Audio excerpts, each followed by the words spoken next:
На избирательном участке номер 1647 в предстоящем политическом мероприятии примут участие 1647 избирателей. Их списки вывешены перед входом на участок. Каждый гражданин вправе уточнить информацию о себе.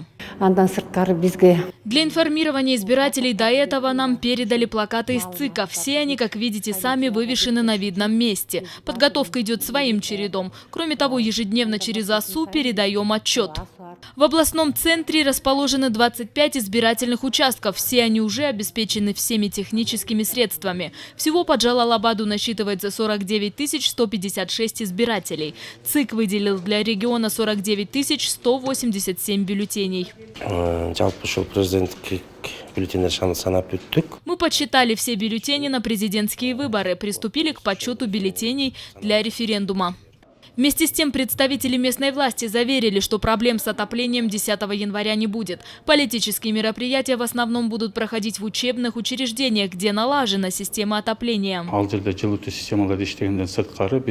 Мы рассматриваем альтернативный метод отопления, так как очень холодно и вся нагрузка ложится на электроэнергию. Поэтому решили подсоединять дополнительную электролинию. Кроме того, подключим генератор на всякий случай. Все, кто не сможет голосовать по инвалидности, и те, кто находится в больнице, проголосуют при помощи передвижной урны.